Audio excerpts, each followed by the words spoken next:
Barangkali itu penyebab kenapa pulau ini sangat sempit dibandingkan pulau Sumatera, tapi diberkahi oleh Allah. Salah satunya doa ahlul Quran. Nomor 2, musalsalah ahli zikir. Kebetulan kita dapat berkah kedatangan Syekh Al-Kiai Al-Hajj Ahmad Halwani, ya, Al-Qadirian Naqsyabandi. Jadi guru mengajarkan zikir, metodenya seperti apa dipraktekkan, begitulah sampai baginda Rasulullah Sallallahu Alaihi Wasallam. Ini lumayan menarik di tempat. Sanad Quran jalan, sanad tarekat langgeng. Kadau di Banten dan di Jawa Barat sudah banyak yang sirna. Tarekat Qadirian Naqsyabandiyah sudah banyak yang mursyidnya meninggal. Tarekat Quran juga sama, ya. Beberapa pesantren mati pesantrennya. Di sini alhamdulillah masih utuh. Semoga ini tanda bahwa negeri kita diberkahi oleh Allah Subhanahu wa taala.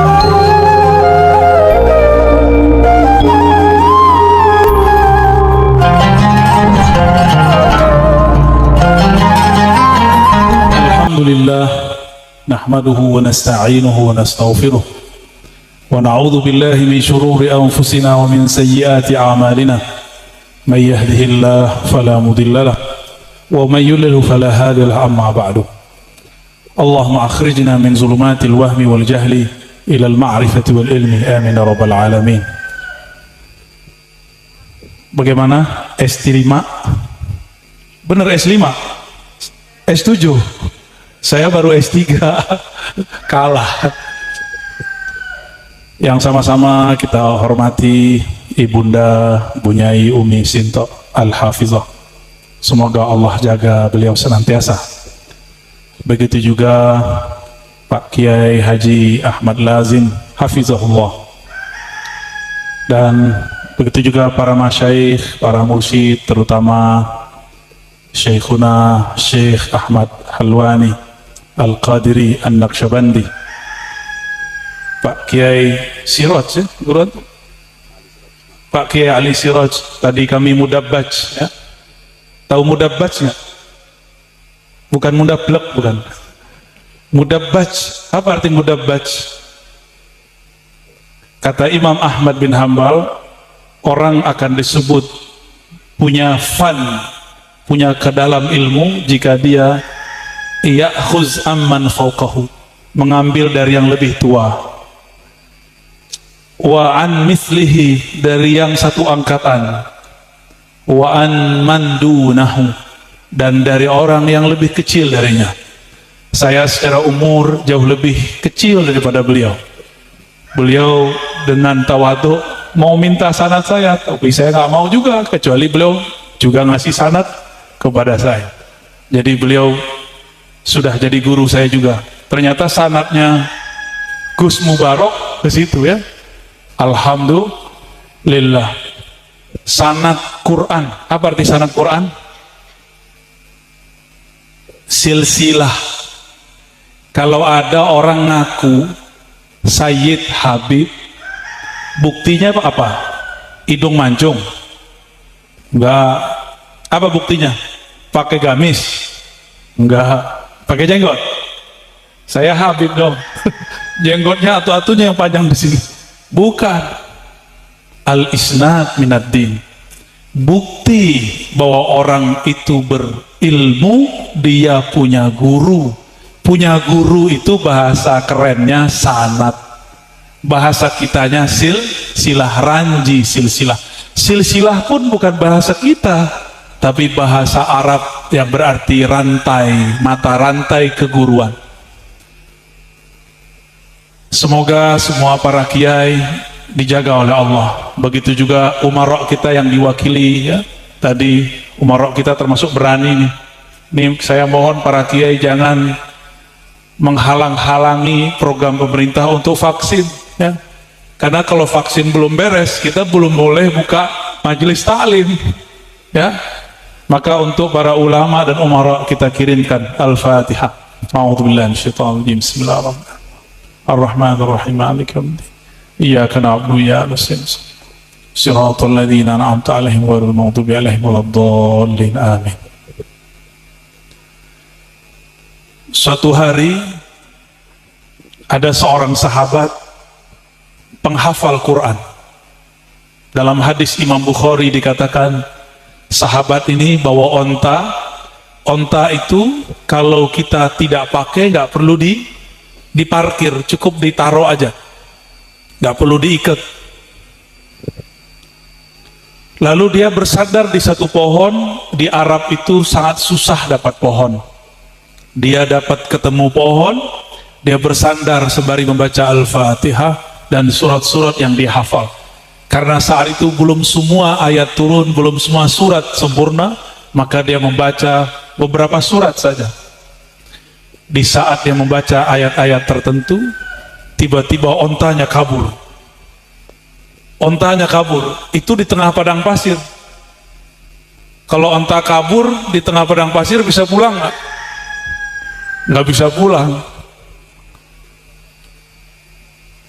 Kabur ontanya, dia lihat ke atas, ternyata mendung, tapi mendungnya cuma sekitar dia. 10 meter ke depan, 10 meter ke belakang, kiri kanan, itu terang. Akhirnya dia cari-cari ontanya kemana. Ontanya ketemu ya di tempat yang agak terang. Dia ambil ontanya, dia kabur. Dia kira itu hantu. Jadi sahabat Nabi takut juga sama hantu. Sama berarti ya? Takut sama jin. Pulanglah ke Madinah, bertanya kepada baginda Rasulullah sallallahu alaihi. Wah, udah pada lemes nih ya. Sebut nama Rasul wajib sholawat, bukan sunat. Wajib. Ini hukum baru, bukan ya. Sholat naik nggak kalau nggak pakai sholawat? Sholat sah nggak kalau nggak pakai sholawat? Doa bisa naik nggak kalau nggak ada sholawat? Maka yang kami terima dari masyayikh mursyid-mursyid kami, disebut nama Rasul wajib sholawat, minimal pegang dada ya, atau kita tertunduk sejenak. Kalau enggak disebut al-bakhil, orang bakhil ya. Mau disebut bakhil? Nggak mau ya. Datang ke baginda Rasulullah sallallahu alaihi wasallam, wah hilang deh bakhilnya. Habis ini bakhil lagi. Minimal sekali lah ya sebut nama Nabi. Lalu dia bertanya, wahai baginda Rasulullah sallallahu alaihi wasallam, tadi aku baca Quran di padang pasir, di bawah pohon. Tiba-tiba ontaku lari, aku lihat ke atas ada awan banyak. Awan itu menghitam, berarti awannya banyak kayak mau hujan. Tapi aku lihat di ujung sana itu terang. Ontaku lari ke tempat yang terang. Apa kata beliau? Itulah malaikat yang mengiringi orang baca Al-Quran.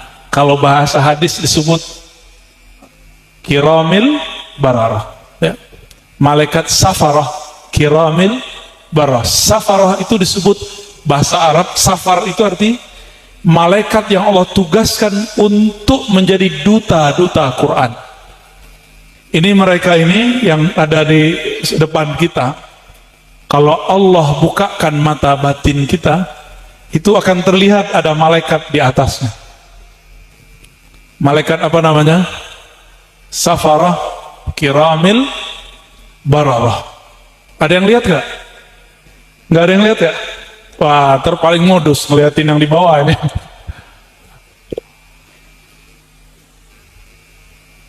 Mohon maaf saya tidak bisa bahasa Jawa, tapi alhamdulillah istri saya orang Jawa ya. Masalahnya istri saya bisa bahasa kampung saya, tapi saya nggak bisa bahasa kampung dia ya. Mohon maaf orang Jawa ya, tapi saya cinta orang Jawa karena itu istri saya. Kami alhamdulillah baru sampai. Kami tadi taklim, jadi kami ada taklim di sana, kajian hikam mulai jam 11:30 sampai jam 3. Karena janji kepada Umi Sinto dan anaknya nih, saya akhirnya mengorbankan jam tidur, karena saya tidurnya biasanya kayak santri waktu duha. Bener gak? Bener ya? Pengalaman. Tapi pun nggak setiap hari. Kadang-kadang sehari cuma tidur 1 jam, 2 jam. Selebihnya ta'lim, riyadhah, zikir, silaturahim. Begitulah tiap hari. Alhamdulillah rasa capek pun hilang. Cuma kalau selesai acara, pegel-pegel semua. Semoga perjalanan kami ke sini diberkahi karena bertemu ahlul Quran. Ya. Amin ya rabbal alamin. Saya ini sedang dimusuhi sekelompok orang karena sedang membuka kedok orang yang menyamar dengan Quran, tapi mereka sebenarnya memusuhi ahlul Quran. Di semua ma'had-ma'had di Nusantara, mulai dari Aceh, Sumatera Barat, Sumatera Utara, Sumatera bagian mana, Jawa, ya, Jawa Tengah, Jawa Timur, Jawa Barat, Banten, sampai ujung negeri. Itu kalau orang hafalan Quran, biasanya ditutup dengan dalail, bener nggak? Dalail itu adalah ajaran ulama tarekat Sufi. Ulama tarekat Sufi namanya Imam Al-Jazuli. Siapa namanya? Al-Jazuli. Beliau ini mengembangkan tarekat Syaziliyah. Saya dengar tadi dari Pak Kiai Ahmad Halwani, di sekitar Magelang ini ada 2 tarekat besar yang berkembang, Qadiriyah, Naqsyabandiyah, dan Syadziliyah. Tapi ternyata pengamal 2 tarekat ini tukar-tukar amalan. Mereka sama-sama mengamalkan kitab dalail, bener ya? Kitab selawat, ada kan selawat hari Senin, hari Selasa. Nah itu kitab selawat, itu bukan karangan orang Jawa, itu kalangan orang Maroko, namanya Imam Al-Jazuli. Jadi kita ini di timur, dia di ujung barat. Mekah itu Saudi, nyebrang ke Afrika, Mesir, terus paling ujung Afrika namanya Maroko. Bahasa Arabnya Maghrib, bukan sholat maghrib ya. Maghrib itu artinya barat. Maghrib itu kata orang Andalus atau orang Prancis, artinya barat ya, orang barat, tapi baratnya Islam. Dulu dibawa ke negeri kita oleh ulama-ulama yang belajar di Mekah. Lalu para kiai memberikan ijazah kepada muridnya, diajarkan riyadhah. Apa arti riyadhah? Latihan. Tadi dari Pak Kiai Ali saya dapat bocoran, beberapa kiai terutama guru beliau Mbah Yai Said itu kalau ada murid lagi latihan hafalan, riyadhah hafalan, nggak boleh berdiri-berdiri atau pindah-pindah atau gerak-gerak sampai khatam. Kalau kita gimana?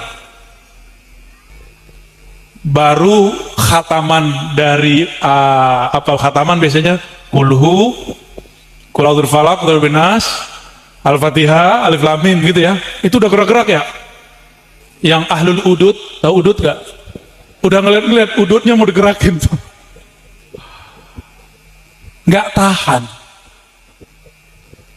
Diberikan sanad ijazah dan diberikan adab-adab dan riyadhah. Dan di Pulau Jawa dulu tidak ada yang berani buat pesantren Al-Quran kalau tidak dapat ijazah dari gurunya. Sekarang kalau kita keluar pesantren, banyak nggak namanya rumah tahfiz? Banyak ya. Kemana itu sanad silsilahnya? Auah gitu ya. Ada nggak? Nggak jelas. Tapi ustadz-ustadznya sebagian berani nyalah-nyalahkan kiai-kiai Quran di pesantren. Ternyata usut punya usut. Ini sudah digambarkan, sudah diceritakan dan dikhabarkan oleh Rasulullah Sallallahu Alaihi Wasallam. Ternyata dulu Nabi bagi-bagi harta rampasan perang. Selesai dibagi, ada sekelompok orang yang diwakili oleh seseorang yang wajahnya keras, suaranya tinggi, kata-katanya kasar. Namanya Dzul Khuwaisirah. Siapa namanya? Jangan kasih nama anak begitu ya. Ntar namanya biar keren, ada di Sahih Bukhari. Siapa namanya? Zul Khuwaisirah. Zul Khuwaisirah ini datang ke Nabi Muhammad sallallahu alaihi wasallam. Apa kata dia? Ittaqillah ya Rasulullah. Sama kayak kita nih santri ngomong ke Pak Kiai, para mursyid, Pak Kiai, takutlah kepada Allah. Sopan nggak? Sopan nggak? Kecuali lagi khutbah Jumat, ya. Kalau yang punya dendam-dendam dikit pas khutbah boleh dibawa pada Pak Kiai. Ittaqullah, boleh, ya. Tapi kalau di luar itu nggak sopan. Adakah yang lebih bertakwa melebihi Rasulullah sallallahu alaihi wasallam? Tidak ada. Tapi orang ini berani bilang, "Hei Muhammad." Kurang ajar dia. "I'dil ya Muhammad." Jadi di riwayat lain dia panggil nama Nabi, nggak pakai nama gelar. "Berbuat adil hai Muhammad." Nabi Muhammad kaget sallallahu alaihi. Lalu ajudan beliau Al-Khalid ibnul Walid, atau tanpa alif lam, Khalid ibnul Walid, langsung keluarkan pedang, itu berbunyi. Sudah hampir mengenai Zul Khuwaisirah. Apa kata Nabi? Stop. Da'hu ya Khalid. Biarkan dia wahai Khalid. Apa kata Sayyidina Khalid? Wahai baginda Rasulullah, orang ini kurang ajar kepada engkau. Apa jawaban beliau? Fa innahu yusalli. Dia masih sholat, biarkan dia. Akhirnya Khalid ibnul Walid masukkan lagi pedangnya yang sudah terhunus. Pergilah Zul Khuwaisirah.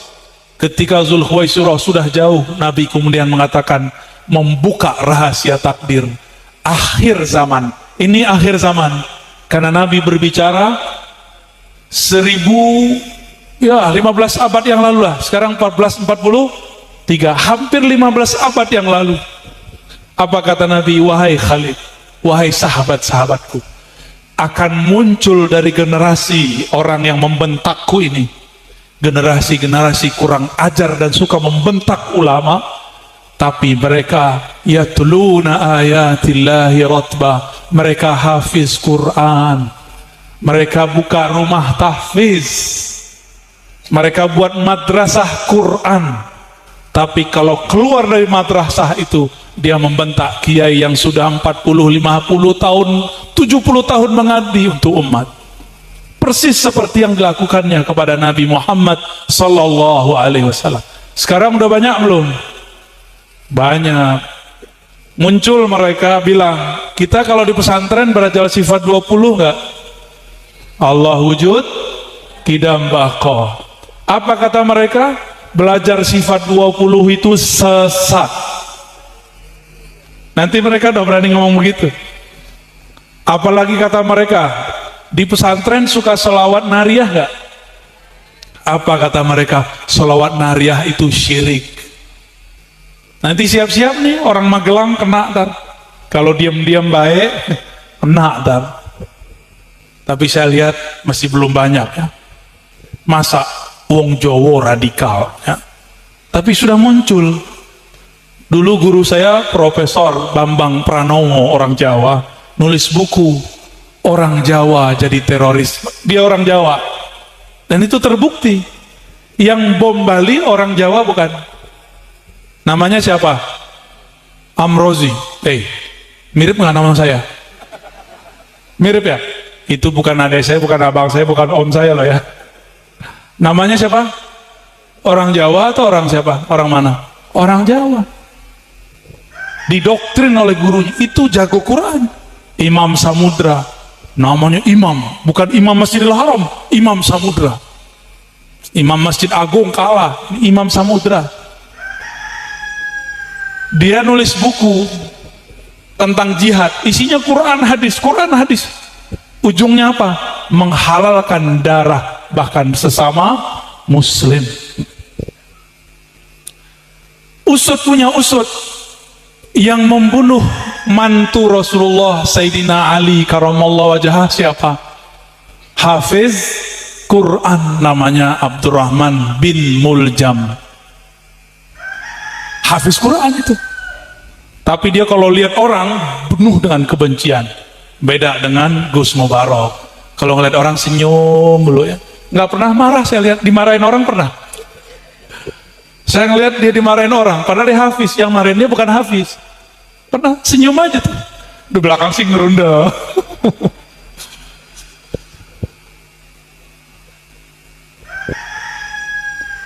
Apa kata Nabi? Akan muncul dari orang ini kaumun, sekelompok kaum yang mereka mendirikan nanti rumah-rumah tahfiz, tempat hafalan-hafalan Quran, ma'had madrasah Quran, tapi la yujawis taraqihim.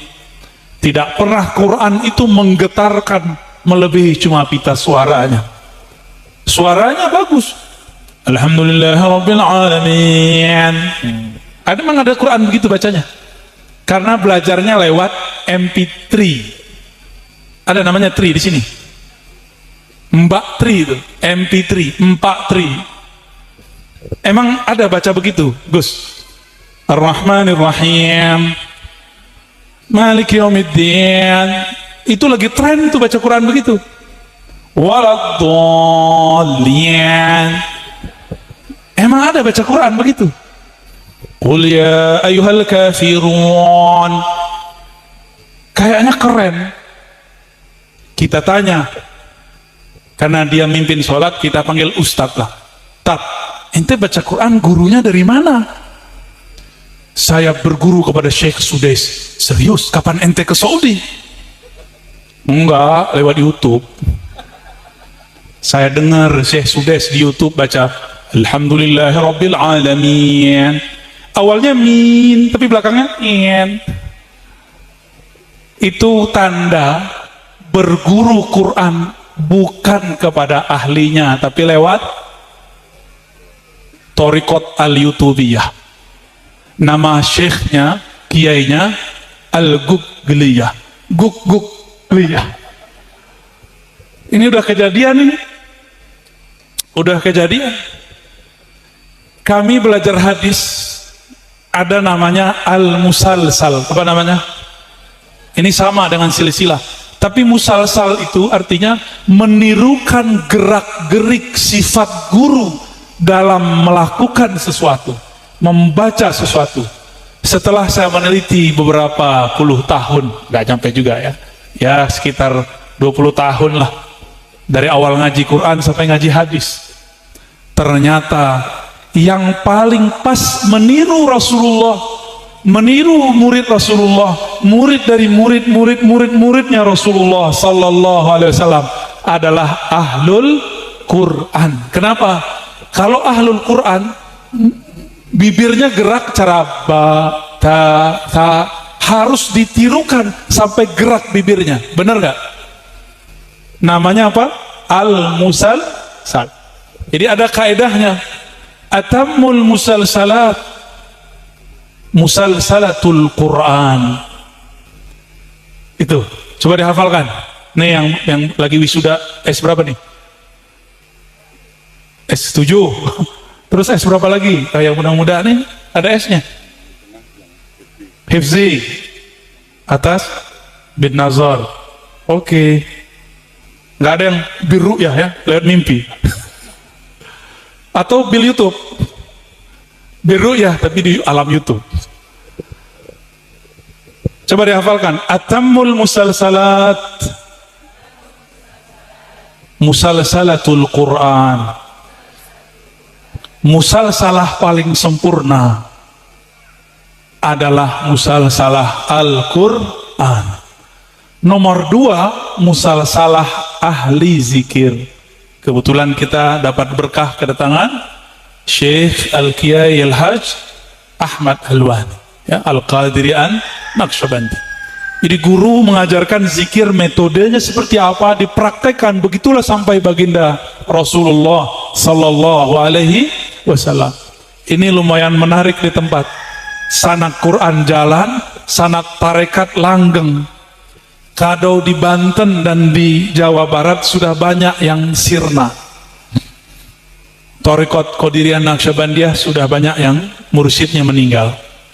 Thariqat Quran juga sama ya, beberapa pesantren mati pesantrennya. Di sini alhamdulillah masih utuh. Semoga ini tanda bahwa negeri kita diberkahi oleh Allah Subhanahu wa taala.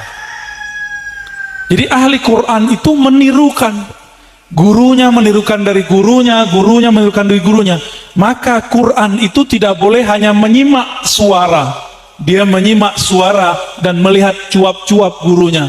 Itu disebut dengan musal salat. Itulah sebabnya kalau ada di antara ahli sanad itu la yubsir, tidak bisa melihat, nanti makharijnya akan ada beberapa yang goyang. Ya, goyang nanti makharijul hurufnya nanti berubah. Ya. Inilah hebat ahlul Quran. Maka thariqah ahlul Quran aqwat turuqi fid dunya wal akhirah. Thariqah sanad Quran adalah sanad terkuat di alam semesta, dunia akhirat. Nanti percaya atau tidak, ahli Quran itu megang tangan gurunya, gurunya tangan megang gurunya, terus kepada baginda Rasulullah Sallallahu Alaihi. Jadi kalau kita nggak hafiz Quran, apa yang kita lakukan? Ambil cintanya, buat dia cinta sayang sama kita. Karena dia sudah punya pasangan, gimana dong? Bantu dia, senangi dia, buat dia bahagia. Kalau sudah wafat, kirim Fatihah. Kalau masih hidup, kirim bingkisan. Ya, kirim besek yang bisa bikin pesantren gitu. Apalagi kalau pesantrennya ada anak yatimnya, jangan mikir-mikir kalau mau bantu, karena mereka juga tidak akan makan itu sendiri. Ya, ini kebanyakan kita senang sama guru, guru masih hidup, difatihain terus, ya bagus. Tapi kenyang nggak dia difatihain? Kirim, kalau punya materi, kirim materi.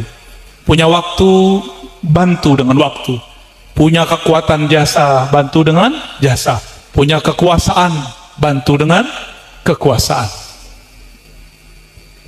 Maka Nabi mengatakan, tuba liman ra'ani. Udah hafal kan? Ada syairnya ya? Bener ya? Ada nasyidnya nggak tuh? Tuba, benar. Tuba liman ra'ani wa amana bi.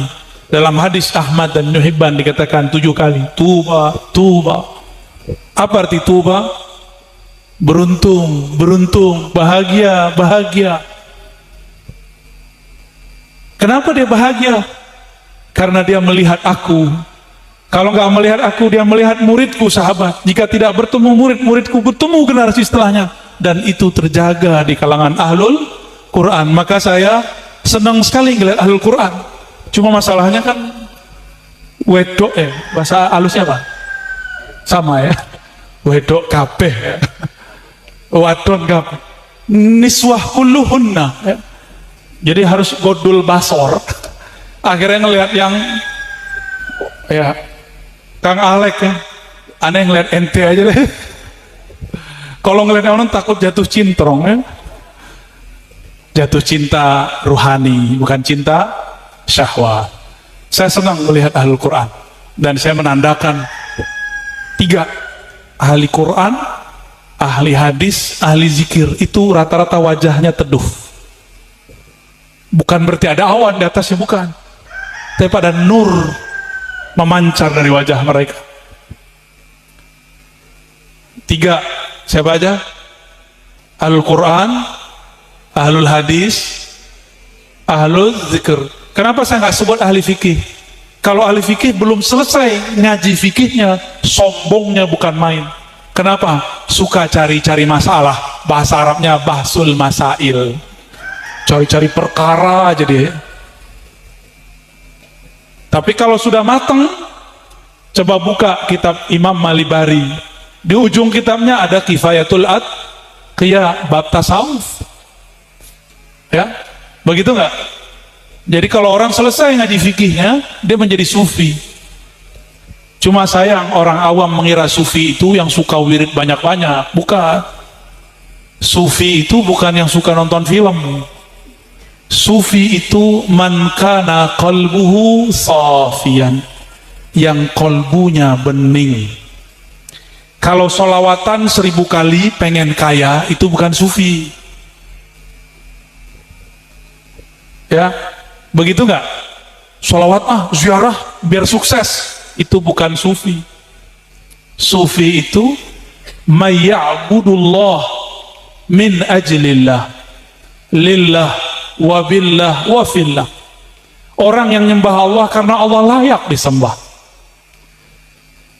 Begitu juga ahlul Quran, itu ada tingkatnya. Ada yang baca Quran karena pengen hatinya tenang. Kalau nggak tenang dia nggak baca Quran. Ada yang baca Quran khusus ayat persugihan. Surat apa tuh? Padahal Waqiah itu surat kiamat artinya. Al-Waqiah itu ismun min asma'il kiamah. Nama dari nama-nama hari kiamat. Tapi di situ ada rahasia-rahasia persugihan memang. Tapi gini, kita punya teman kita memuji-muji karena ingin minjem duit. Senang nggak sama orang begitu? Hah? Bener. Dia muji kita karena pengen minjem duit. Mau nggak temenan sama orang begitu? Dia puji kita karena pengen ditraktir. Mau nggak? Repot nggak punya orang begitu? Tapi ada orang yang memuji kita karena kita layak dipuji menurut dia. Senang nggak? Itu baru manusia. Walillahil mathalul a'la. Allah mempunyai analog, kias-kias perumpamaan yang tinggi.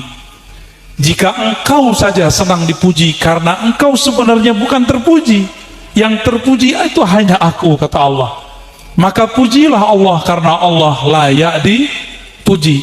Baca Quran karena tulus kepada Allah. Ini mohon maaf nih ya, mau belajar ikhlas ya, datang ke kiai jangan minta untuk bisa zikir bayar utang. Pak Yai, Mbah Yai, kasih wirid toh untuk bayar utang. Kalau datang ke saya bilang wiridnya kerja. Baca 7 kali pagi, 7 kali sore, habis itu berangkat. Kalau enggak, batal ijazahnya. Gimana kalau wirid? Orang yang ingin dengan wiridnya dikejar rezeki, makomnya harus naik. Jadi rezeki itu ada 2, ada razik, ada marzuk. Apa arti razik? Cari rezeki. Ada marzuk, dicari-cari rezeki. Pasangan itu rezeki nggak? Ya, rezeki nggak? Mau nggak dapat rezeki itu? Si Alek Al-Magelangi. Terhati-hati lah Alek, ente ntar diperebutkan orang, ntar dikeroyok. Ada orang makomnya makom semut, dia nyari gula. Ada orang makomnya makom gula, dicari semut. Kalau belum jadi gula, jangan sok-sok gula. Paham maksudnya? Kalau rezekinya nggak datang sendiri, jangan sok-sok wiridan. Wiridan dulu, nggak usah kerja. Itu namanya modus. Takasul disebut tawakal. Takasul artinya apa? Takasul, kaslan. Apa arti kaslan? Males kerja disebut tawakal. Nah, ini modus namanya. Tapi ahlul Quran Allah spesialkan.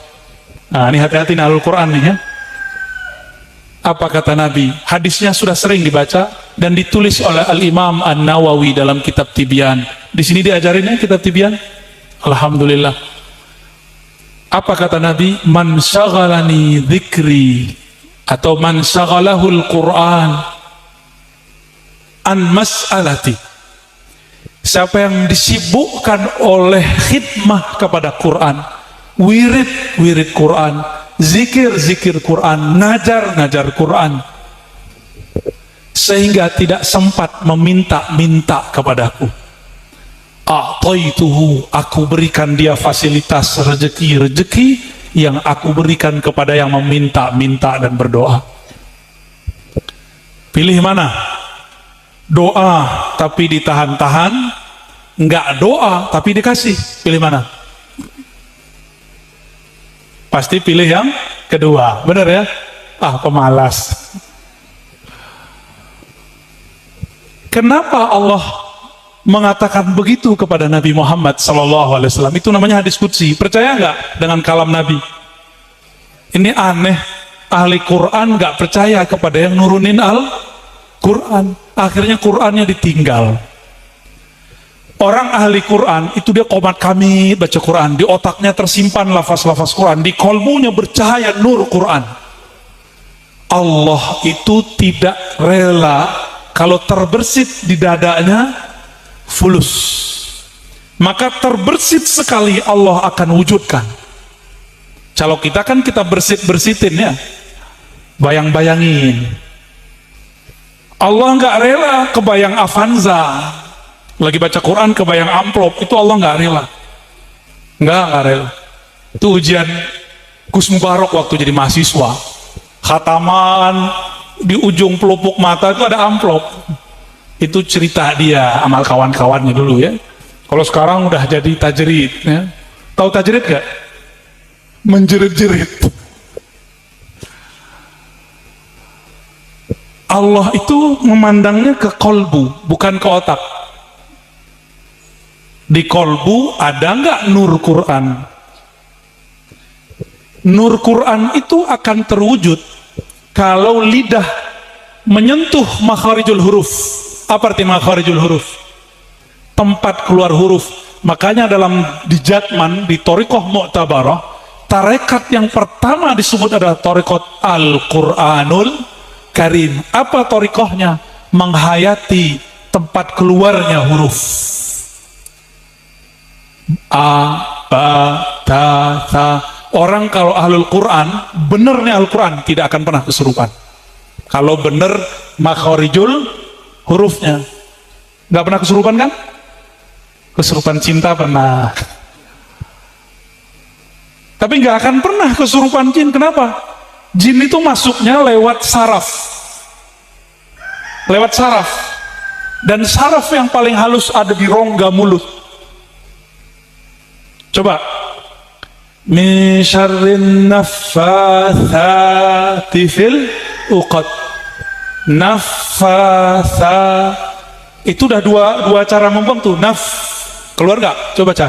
Naf fa, beda lagi gak? Sa. Maka semua udara-udara buruk yang ada di dalam diri yang membuat orang stres itu hilang. Maka orang-orang ahlul Quran kalau benar cara dia ngambil nafas, benar dia membaca huruf, dia kalau stres akan terobati stresnya. Dia kalau galau hilang galaunya. Karena lidah itu menusuk-nusuk bagian-bagian makharijul huruf, itu akan membuat segar badannya. Apalagi kalau duduk antara dua sujud.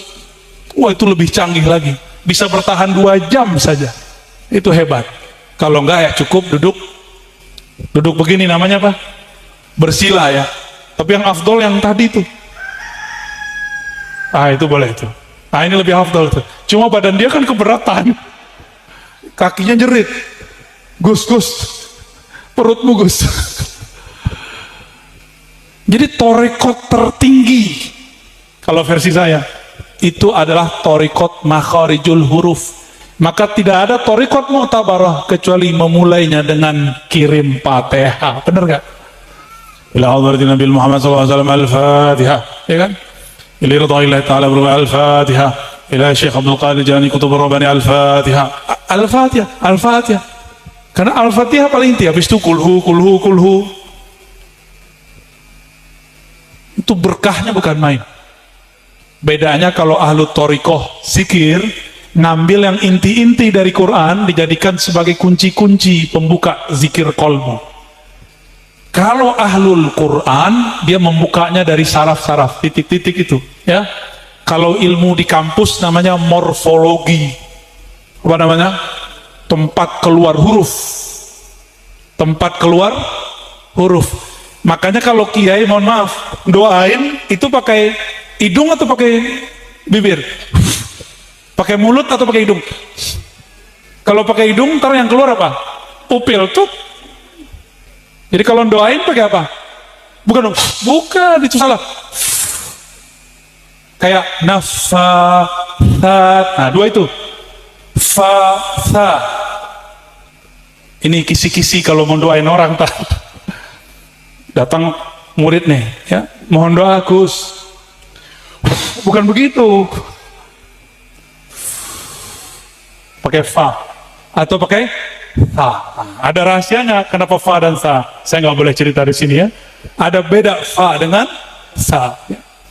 Itu satu kambing mahalnya. Beda hasilnya. Beda hasilnya. Orang baca fa dengan sa. Hembusannya berbeda energi. Nih, ini baru sebagian kita ceritakan. Pernah lihat orang kesurupan nggak? Mulainya gimana? Mulutnya kekunci nggak? Paham? Maka dia harus dibuka. Begini yang mulutnya, buka mulut kamu, sembuh dia langsung. Nggak perlu baca-baca ayat. Cobain dong kalau nggak percaya. Dek, buka mulutnya. Buka mulutnya langsung dia sadar. Makanya yang dibaca a'udzu. Kalau orang baca lepas. Sarafnya lepas. Bukan jadi saraf, bukan. Tuh, ini salah satu gampang biar kalau ada santri kesurupan gampang, atau ada orang kesurupan di rumah. Tapi kalau santri kesurupan, hati-hati Pak Kiai, para Gus, para Gawagis. Tanda-tanda ada tekanan di pesantren. Jangan disalahin yang kesurupan. Harus dibenerin cara menerapkan suatu nizam. Ya, ini pengalaman nih. Di pesantren kami, Ma'had Darussunnah, kami ngaji di situ 15 tahun. Seumur-umur tidak ada orang kesurupan kalau kecuali pendatang atau orang dari luar. Kenapa? Santri dibuat happy. Se-happy-happynya. Disuruh berdiri aja disuruh senyum. Dia berdiri dibuat ketawa padahal dia lagi dihukum. Tapi malunya bukan main, cuma malu tapi tidak terpukul, nggak minder. Minder, stres, kesurupan. Nanti begitu, gitu kan? Bener gak? Pernah lihat kesurupan? Belum, mau diliatin. Ntar tinggal teplok di situ, ntar ada tuh. Jadi orang kesurupan itu dia tidak memakai thariqat makharijul huruf. Jadi aneh jika ada santri Quran kesurupan setan. Terus kalau ahli Quran kesurupan setan, siapa yang meruqyah dia? Dia hafal Quran, yang meruqyah cuma hafal kulhu. Ayat kursi, Bismillahirrahmanirrahim, Allahu la ilaha illa huwal hayyul qayyum. Apa kata jinnya? Gua juga hafal. Kata si Eyang di dalam, gua juga hafal. Gimana? Itu kejadian, ada santri di Jakarta, mahasiswa kesurupan, dibacain Quran 6 jam nggak sembuh-sembuh. Kenapa? Yang dibacain Quran, yang kesurupan juga hafiz Quran walaupun setengah Al-Quran. Yang dibacain dia hafal semua. Paham ya di situ? Jadi thariqat ahlul Quran salah satu thariqat yang tinggi. Makanya wajib bersanad. Makanya kiai-kiai ketat ngasih ijazahnya. Ketat sekali ya.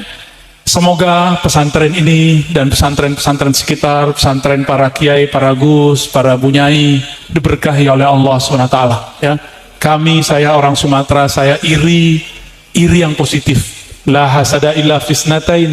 Tidak boleh iri kecuali dua.